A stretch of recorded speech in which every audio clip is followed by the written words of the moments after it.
What's up, YouTube? Today is Friday, February 19th, 2016, and I think it's time for another video.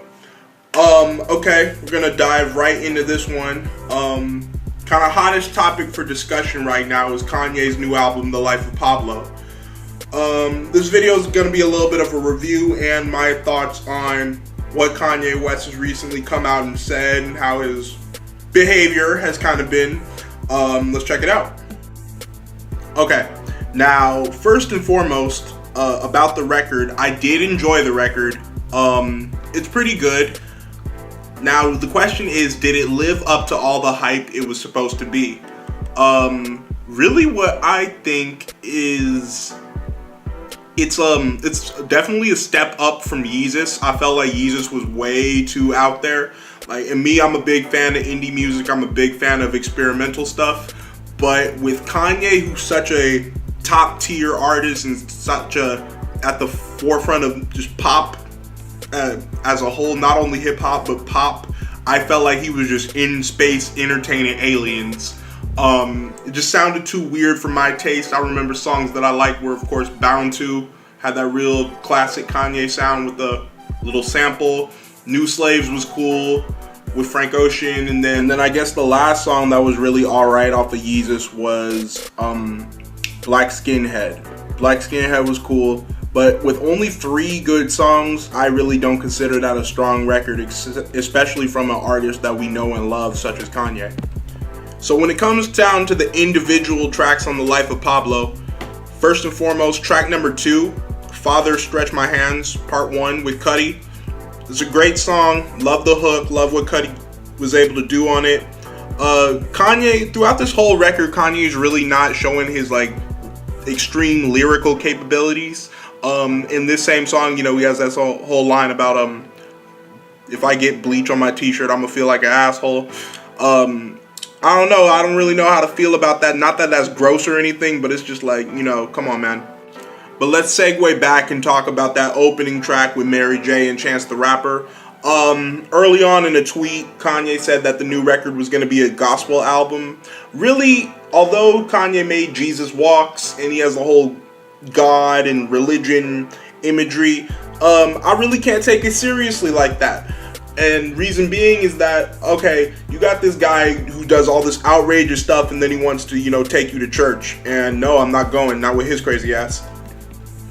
So after Father Stretch My Hands part 1, there is a part 2. I think it had Future on it, but it does credit somebody named Designer. I don't know who that is personally.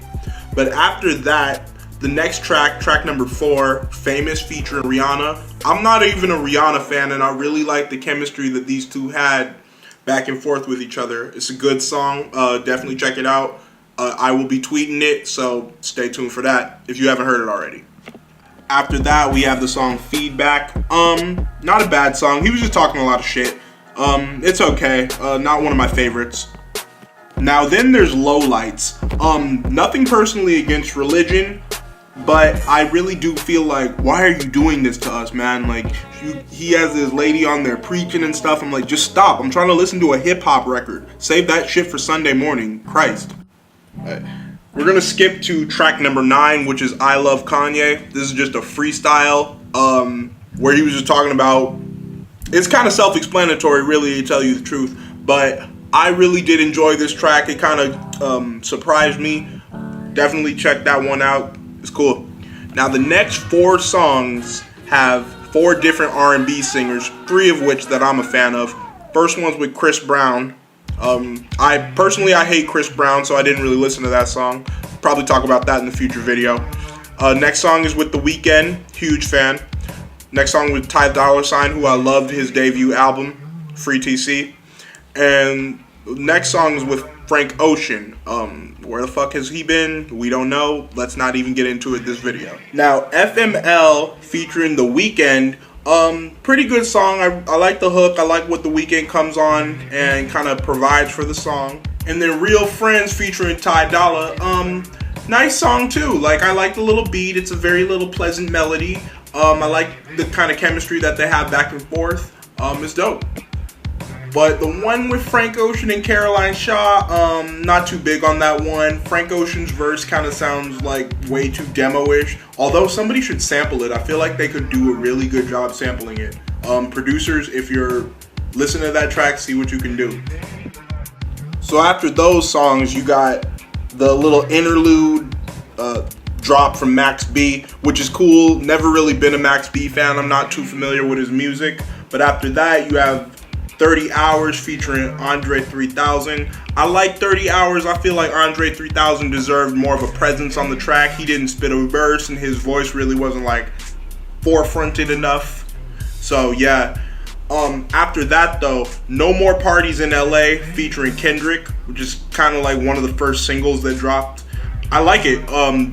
They both have kind of hot verses on it. Not either of them's best, but I did like it. But the last track on here, which is Fade with Post Malone and Ty Dolla, not a bad way to end the album, not the best way either. Nice little groove though. I felt like it was kind of like some grooving on the treadmill type of thing. But really, yeah, that's about it. I felt like the closer to My Beautiful Dark Twisted Fantasy was a little better after with the whole Gil Scott-Heron thing. Rest in peace. But yeah. Now, time to talk about the recent controversy. So, we know, if you don't know, backstage at SNL, he said he was $56 million in debt, and he called upon Mark Zuckerberg to loan him $1 billion. And he also compared himself to Paul the Apostle in the Bible and said he's like the most influential artist of all time.